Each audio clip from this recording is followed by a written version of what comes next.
Our sun. From ancient times, Indians have worshipped his majestic presence as central to life force on earth.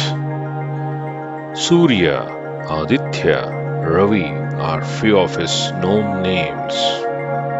Suryopasana begins with meditative sloka Dheyaha Sada Savitra Mandala.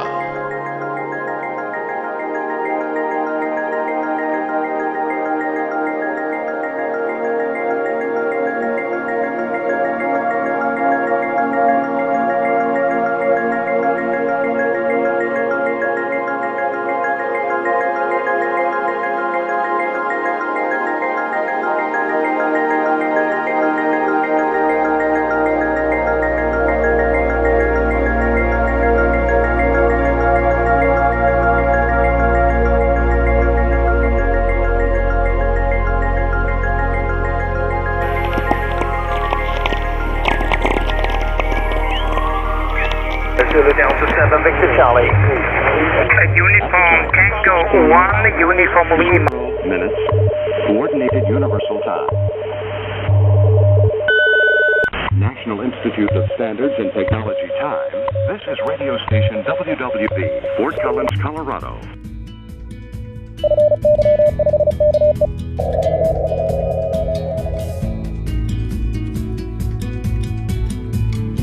Oscar Hotel 2, Florida, Yankee. Very good evening. Thank you for your call. From Finland, you got a 5 and 7, 57 here in South India. And my name is Pi, like Papa, America, India. Oscar Hotel 2, Fox Yankee, U2 PAI, over.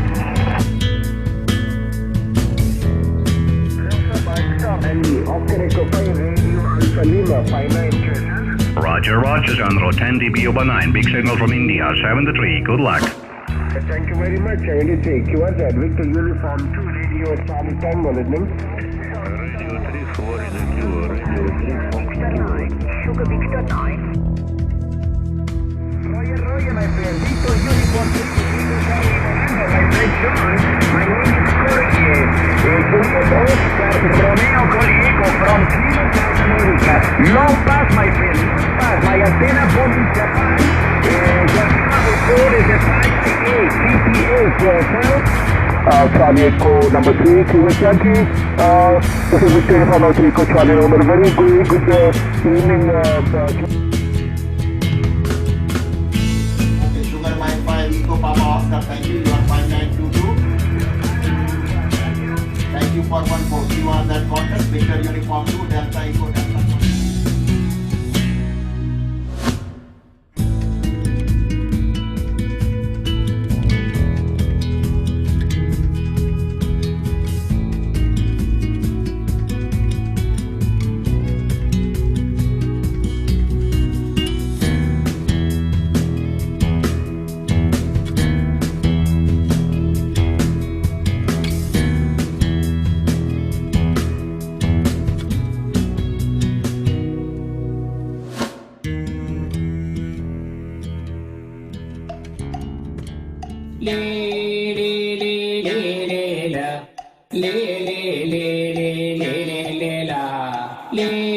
अव दोन ती दाई मारे बज्जे कुयर गावा ಕಿರಣ್ ಮಾಮ ಕೈತ್ಲು ಹೊಡ್ ಬಡ್ಡಿ ಕಸಂತ ಅದು ನಿಮ್ ಕೈಯಲ್ಲಿಪ್ಪುದು ಕೋಲು ವಯರ್ ಅದೊಂದು ಎಂತಂತ ನಮ್ಗೊಂದ್ ಚೂರ್ ವಿವರಿಸ್ತ್ರ അങ്കിൾ ഇവൻ പോലീസാ ഇവർക്ക് തലയ്ക്ക് കുഴപ്പമാണോ? എല്ലാം ഇപ്പോ ഇന്റർനെറ്റിൽ കൂടെ എളുപ്പത്തിൽ നടക്കുമല്ലോ. അയ്യോ ഇതുപയോഗിച്ച് മറ്റു നാട്ടുകാരുമായി റേഡിയോയിലൂടെ സംസാരിക്കാമോ?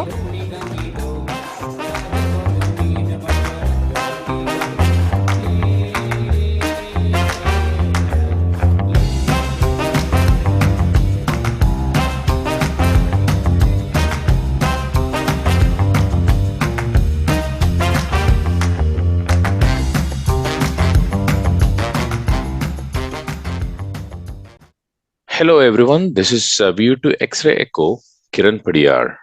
I'm today going to re-record the session which I presented in Hamfest India 2022 at Mysore. This topic about hop that skip zone beyond the line of sight communications. And before we get into this presentation, I just want to say that the same energy which we experience in in-person presentation may not be able to, I will not be able to replicate out here, because we had so much fun interacting with a lot of audience, young minds, and also kids. And another disclaimer, I've used many of the public website images and text in this particular presentation, along with the introductory video.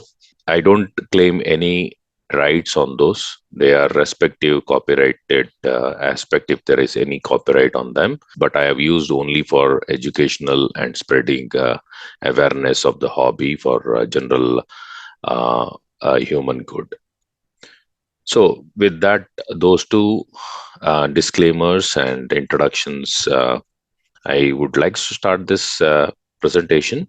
First of all, this presentation is about spreading the joy of operating on HF and VHF as part of ham radio technology and hobby.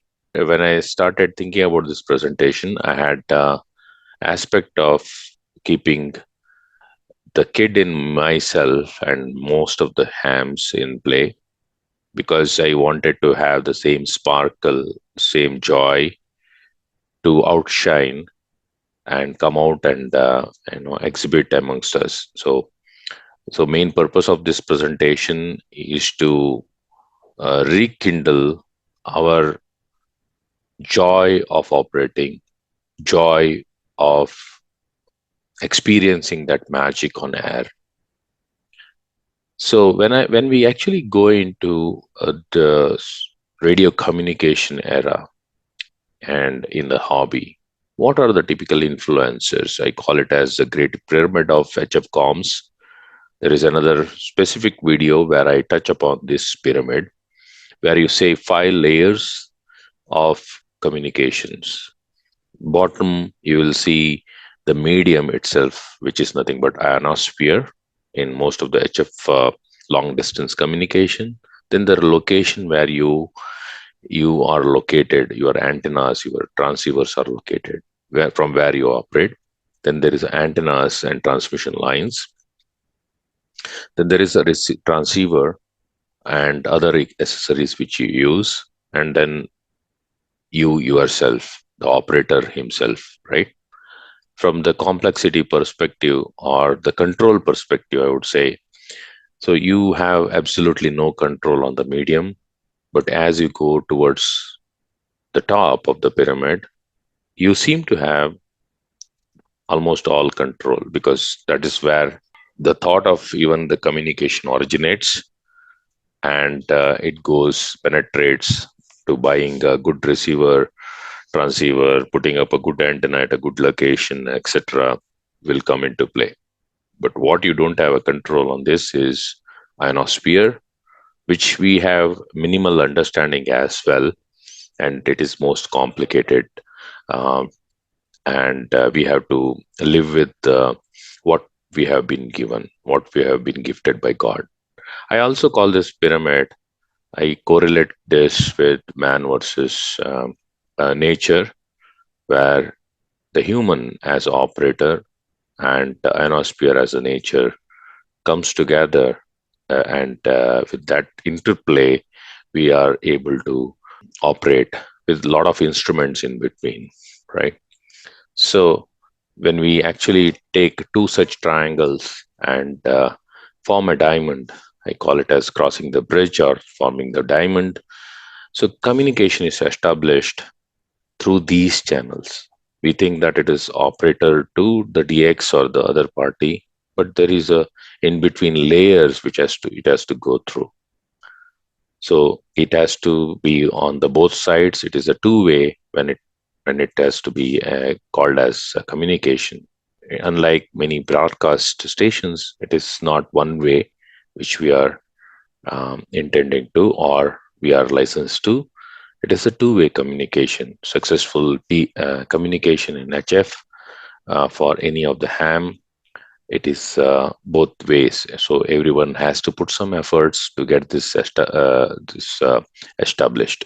Now, actually, because we are getting into some basics, and I will go back and forth with the basic of the wave propagation, as well as going to the ionosphere and all that. I thought I will have to touch base on some of the very basic aspects of how radio waves travel. Right. The first principle is direct line of sight, which we all know in VHF world. It is either handy to handy, antenna in your hands to antenna in other's hand, or your station to other station directly, right? uh, and mostly it happens in line of sight. It will be 10 20 kilometers plus or minus, right? But it happens more predominantly in a good coverage area only. If somebody is located in the hilltop, his coverage will be slightly more. If somebody is in the valley, his coverage is very much limited by what he can communicate. This mode of communication normally happens in VHF and above frequencies. Then there is a reflection effect, which is nothing but conducting surface or any surface actually reflects your radio waves. Some energy is getting absorbed. How much conducting it is, or how much non-conducting the surface is, and there is a reflection involved. And on the right side, you see ground reflections, which is a good aspect in HF communications, especially. That's why the salt water comes into play for HF ground, because salt is mostly conductor, and this particular, the lower side of the arrow, the blue arrow on this right side figure, shows the reflected waves, right? And when these two arrows, the black and the blue arrows, are in phase, we gain. When they are out of phase, we lose some energy. So there is a balance in all this. Then there is another effect called diffraction. It's also called knife edge effect, which forms the gray shadows when it is actually the rays of your transmission hits the edge of a mountain, or edge of a building, or edge of a sharp object. It can be refracted. Just like these are the principles very similar to light diffraction. Diffraction is one key component in ray tracing programs, and also even if the other side is slightly lower than the obstruction itself in the center, he may be able to, that station may be able to copy, and probably able to make a two-way contact. This is called diffraction. And third one, the final one, is refraction of light. It's also in the optical world, it is called mirage. In some of the local languages like Kannada, it is called marichike. That means you see the virtual image of the actual object in this burning sun, right? In the desert area or in the open roads when you are traveling during the midday time, you will see this type of effect, wherein the rays from that particular object gets bent towards towards downside first, and then again comes up in a curve fashion. I'll show that another image of this here, right? So all the hot air layers of the on the surface of the earth, due to that, your image gets the light rays actually get refracted, bent. Each index causes some bend on the rays, and then it finally reaches the observer, and you see that refraction. It looks like this person sees some image, inverted image on the ground. It is that effect, right? In radio waves, same thing happens, flipping that previous image upside down, right? What causes radio waves to bend towards Earth once again in ionosphere? The sun's rays causes the thermosphere, the layers in our atmosphere, Earth's atmosphere, which is farther away from Earth, like 60 kilometers and above. this type of ionization starts, wherein UV rays hit these atoms, freeing up the electrons and making them as ions. Once the electrons density starts more and more, these layers are nothing but formation of you can in the optical world, in mirage it was hot air which was actually causing the bend. Here it is more of electron density, which is nothing but free ions which actually form this, right? The top layer has got a lot of ions, or the free density is more, and then there is a variation. It is not like we will have a gradual increase or so. There are variations due to different conditions, the angle in which it falls, the seasons, and all that, right? But main idea here is to see that the rays actually get slowly bent and then sent back. Okay, so this is another picture from internet which I had picked up for explaining this, which shows on the left side, if you see these layers, temperature domain layers, Earth is covered with a troposphere, stratosphere, mesosphere, thermosphere, exosphere, and beyond, right? Okay, but where does the ionosphere start? It starts somewhere around in the mesosphere. It starts at around 60 to 80 kilometers, and then it goes up to around 700 kilometers plus or minus. But what is very important from our perspective is looking at this particular electron density curve, which I was mentioning. The curve, the density is too very high in the farthest layer from Earth, that is uppermost layer, and when it comes, there is a drop in electron density. Then again, small rise, and then again there is a dip in the density. But these variations in electron density actually is our medium for ionospheric propagation. There is another view from Britannica website, right? It clearly depicts the night and day time. So during the daytime, if you see this, there are D, E, F1, and F2 regions. These are the layers of ionosphere. And as it goes into the night, there are only two regions. F1 and F2 combines to a state called F region, which is around 250, 300 kilometers to 350, 400 kilometers. And then there is a very light version of E region. D region, which was lowest, it gets vanished, almost vanished at night. D region is mostly called as absorbing layer as well. That means it absorbs radio energy, especially on the medium wave frequencies range up to 160, 80 meters. Absorption level decreases as the frequency increases. So, for example, at 10-meter band, that is a 28 megahertz band, there is a very less effect of D region than on 80-meter band or 160-meter band of amateur radio. So if you see this particular picture, you will understand some of the aspects, like when particular layer gets diluted versus when it gets strengthened. This is a good image for that. And then we will actually go to radio communication mechanisms, wherein we will try to understand what are the different modes of propagation for HF, right?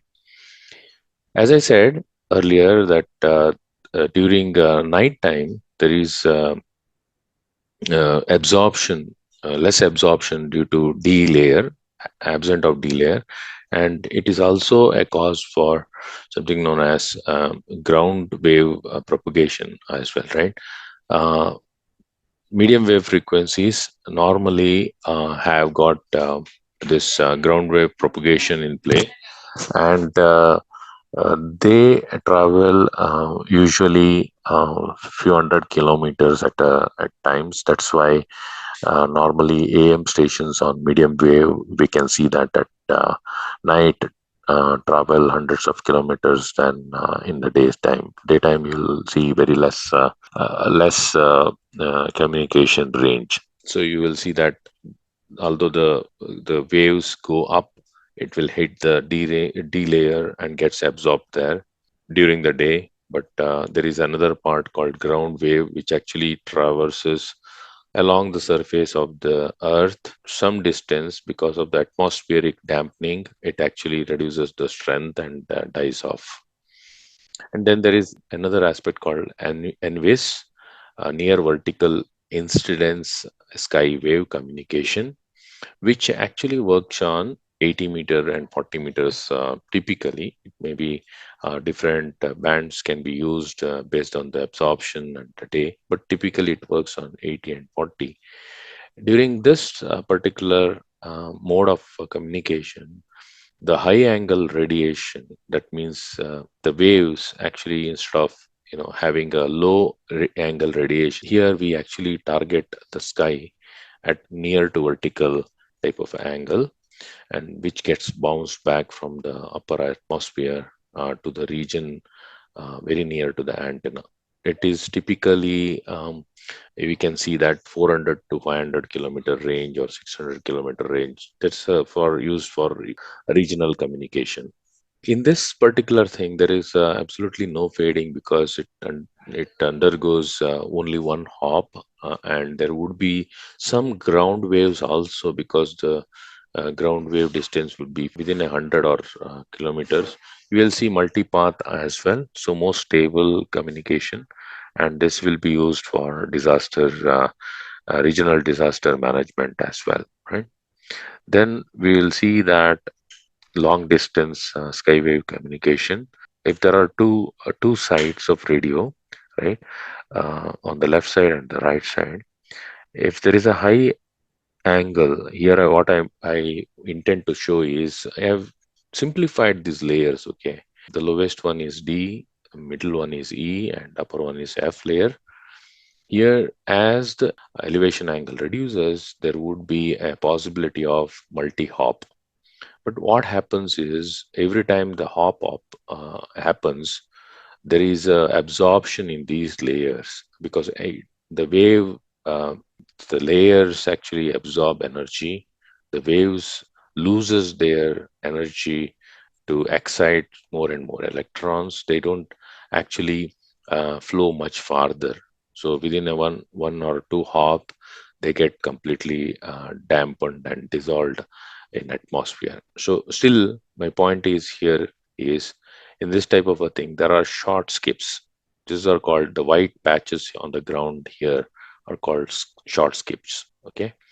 So, but as we decrease the angle, you see that the short skip becomes longer and longer. But since the radio, the rays are not in single line, there it may be a scattering effect also, but the scatter also uh, will not be pointed in one particular direction. It may be multiple. So that's why it's called skip zone and signal zone. So it may be this first hop, maybe it may be within few kilometers or few hundred kilometers, but those zones definitely will form based on the height and height of the layer from where it is getting refracted, and also angle at which the radio waves are moving out of the transmission site. Then, as you come to the lowest angle, you see that probably even the hops may not be required, but this distance of F layer, F2 layer, is normally considered at around 2,500 miles in ideal conditions for F2 layer propagation. Strength wise, it is most strong signal, and it is most reliable path in this curve. Okay. So just to summarize, there is a line of sight which is VHF, which is always on. There is no question of getting ionosphere in play. By the way, VHF and UHF, there is no refraction effect of ionosphere. It just passes through that. The higher the frequency you go, more the refraction effect would be lesser and lesser. It requires a lot of ionization. That's why during the solar sunspots, we will have long range 10-meter propagation than low sunspot activity. Okay. Then we have ground wave, which is mostly used for very regional local communication. Maybe the medium wave stations and 160-meter contacts can be established with this. The coverage is very less. And then there is a near vertical instance sky wave, which actually has good reliability and preferred mechanism for disaster relief. Okay. Then we have a a skywave multi-hop, which is typically 40-meter and above HF bands work on this. Then there are other mechanisms as well. During the winter and summertime, the propagation of 40-meter local nets, they differ. During the winter, we may be having longer range of communication. During the summer, we may be reduced. We are in northern hemisphere. Here, what happens is during the winter time, Earth is in a much tilted position. Sunrise happens in the angle which actually delays the forming of D layer, due to which we have lesser absorption during the gray line or in the morning time when the net happens in India. It's around 7 to 8 o'clock or 8:30 morning time in India when the local nets happen, the regional net happens. And during winter, you will see because of less absorption in D layer and still available F1 and EE and F layers, we have long range communication happening in winter. And then the right side, you see the summertime. Summertime, the angle with which the rays fall on the earth side from the sun is much higher. That means you will see the ionosphere start forming a D layer much earlier. So you will have much more absorption in summertime than winter. That is one reason, right? And also that height of the F1 and F2 layer also matters in winter and summer. Okay. And if the D layer is absorbing, why not in NVIS the D layer stop that wave? Here, the path loss comes into play. I have shown a depiction of two wave angles. For one is for NVIS, left side, and right side is low angle type of a transmission.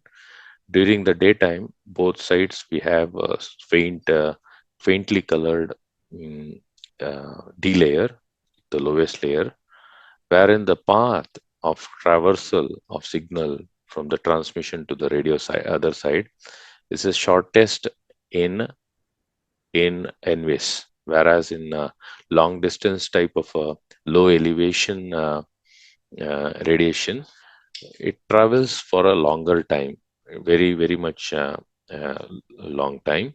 That means more and more energy gets absorbed in that particular path. That's why we see that there is advantage for us in NVIS type of a communication during the day on the lower frequencies. There is another thing which we want to refer to as a caudal hop. This is a very good phenomenon on the night side of the Earth, wherein instead of, because the height of a flare is high, and there is very less absorption in other layers. If the angle is right, then the wave actually bends just enough so that it actually goes and hits again other part of the ionosphere. Because of it is a sphere, right? Entire thing is a sphere.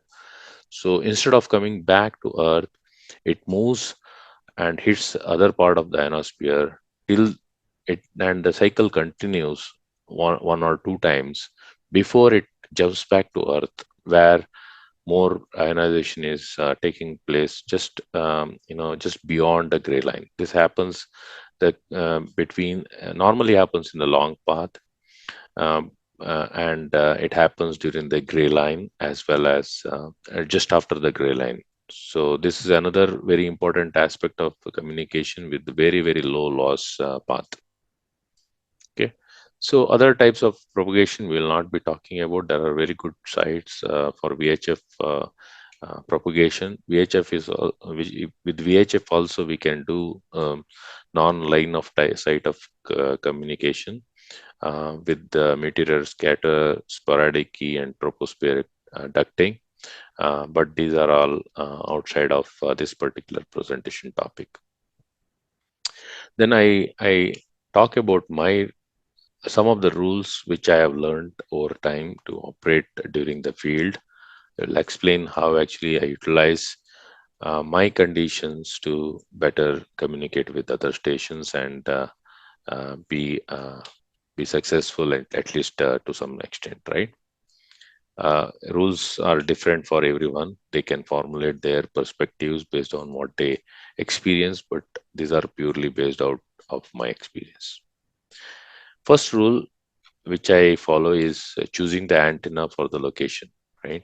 So when I am actually there is antenna for like vertical, which is very easy to build and all, right? But it is very easy to put up a vertical at any place. While vertical is very good, one of the major advantage is low angle propagation, which helps in very long distance communication. The gain may be very less compared to a very high dipole with or Yagi with multiple elements.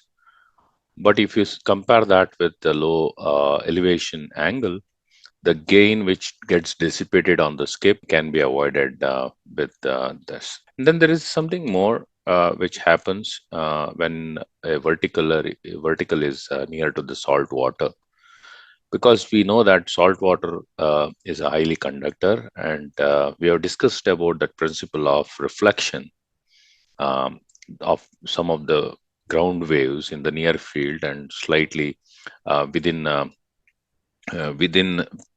few wavelengths, right? Those reflected waves add up to the main ray, which is going horizontally to form in phase type of propagation. They add up and become much stronger in that particular direction. If you see that the elevation lobe gets lower, as well as the gain gets lower when compared to average ground. It may be around 4.9 dB of gain compared to the ground in the suburb. So at 10 degrees, right? It is a substantial gain to be considered, right? For such a simple antenna. Then we have our classic dipoles and end-fed half waves, where dipole is fed in the center, half wave is fed in the corner with a 49 to 1 or 64 to 1 transformer. Dipole just requires a choke for eliminating common mode currents, wherein end-fed half wave has got multiple resonant points of harmonics, and then it requires this 49 is to 1 or 64 is to 1 transformer and some counterpoise, right? But very importantly, it has to be at a good elevation, like half wave or above, wavelength or above. Otherwise, your directionality pattern actually will be reduced.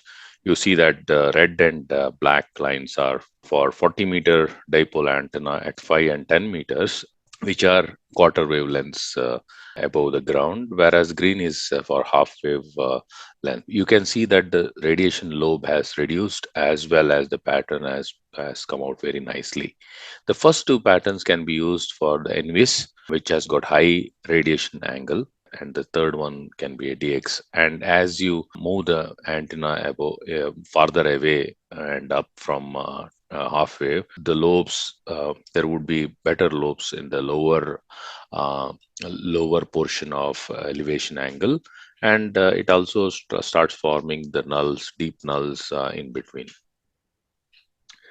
But there is other couple of variations like inverted V and inverted Ls, which also can be formed in the similar lines and for the similar reasons.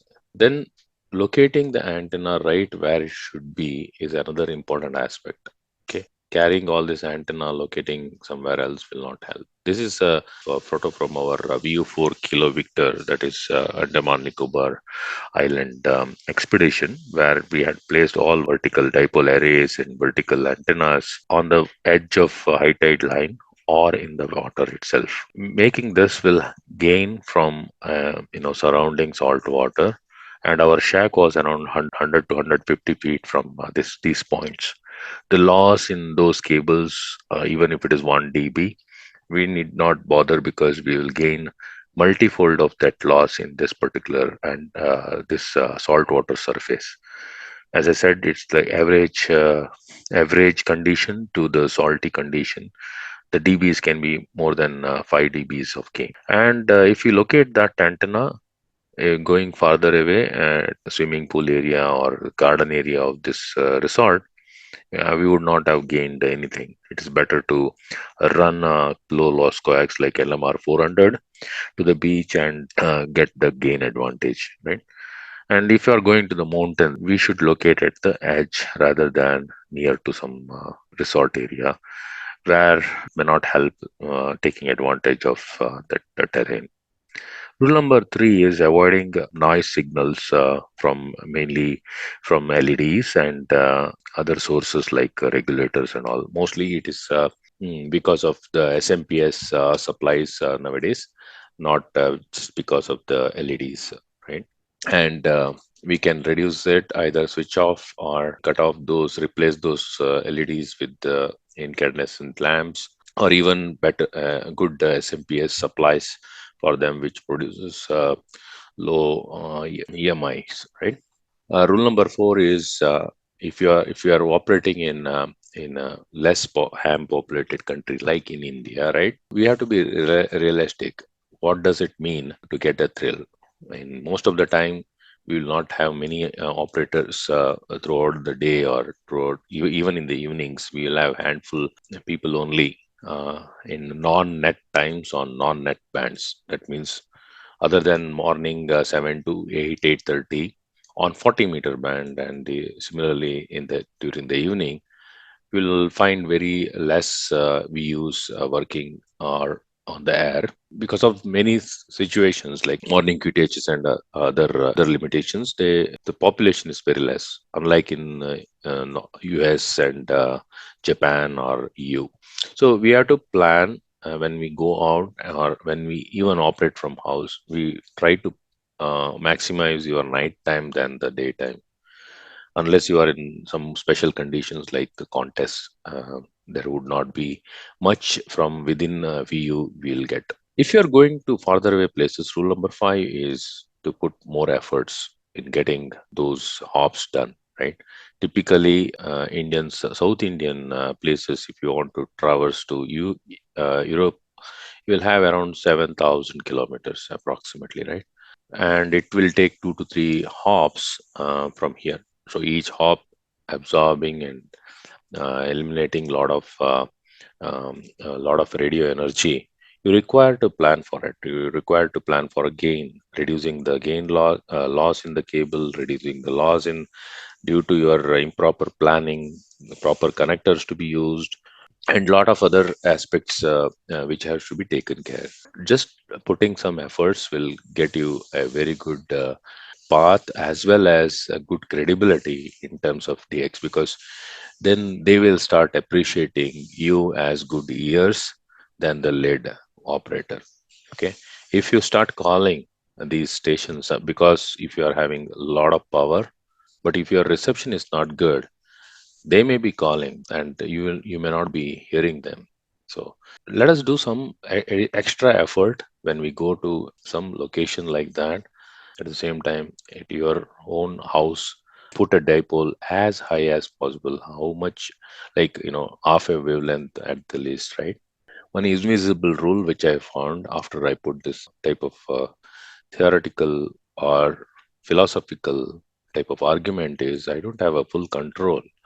Actually, when I say top of the pyramid, you have full control, it's wrong. There are a lot of things can go wrong.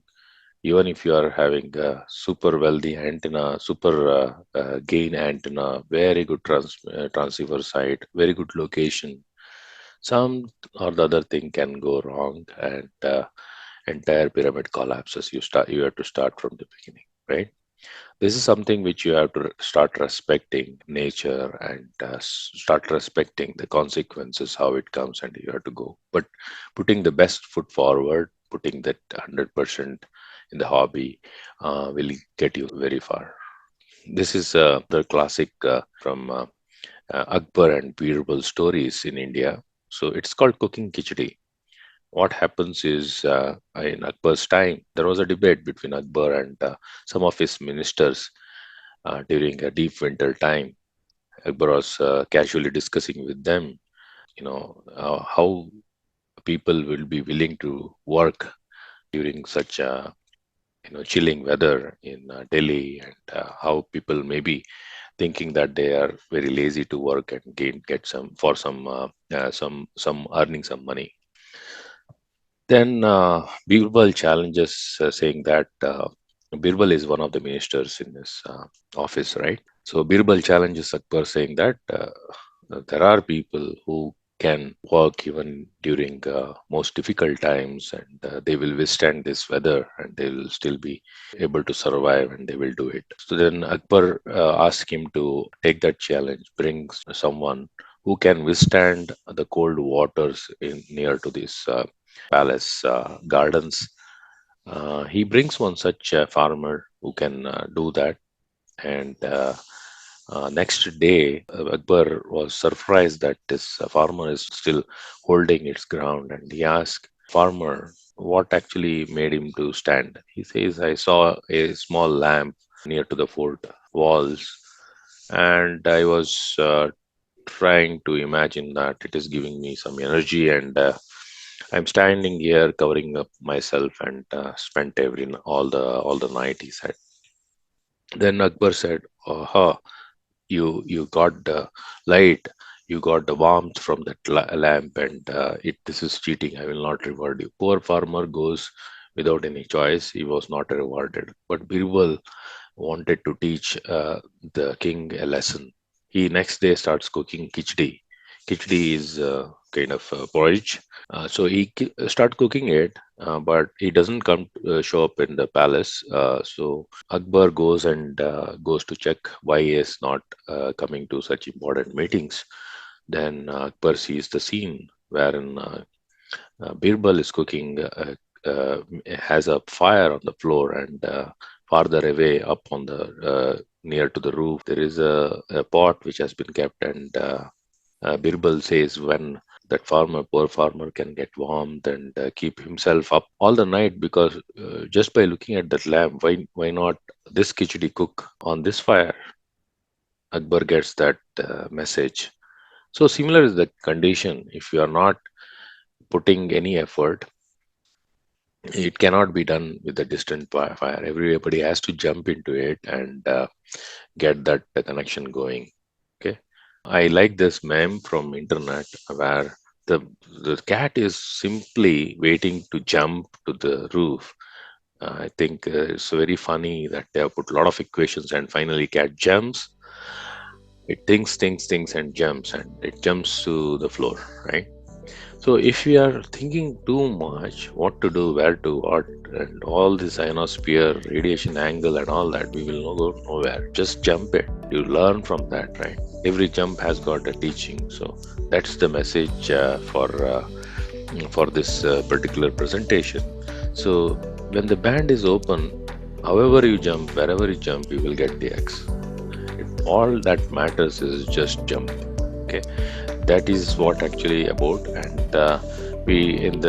during the presentation, I've also involved some kids, not just in the video, but also I involved my kids to draw ionosphere and show parts of ray propagation. They were very much interested. Thank you everyone for watching this presentation. Hope this was useful. Hamfest environment and presenting in front of incredible audience there was a very different experience to me as well. Thank you very much, Hamfest India, and thank you very much everyone for giving me this opportunity.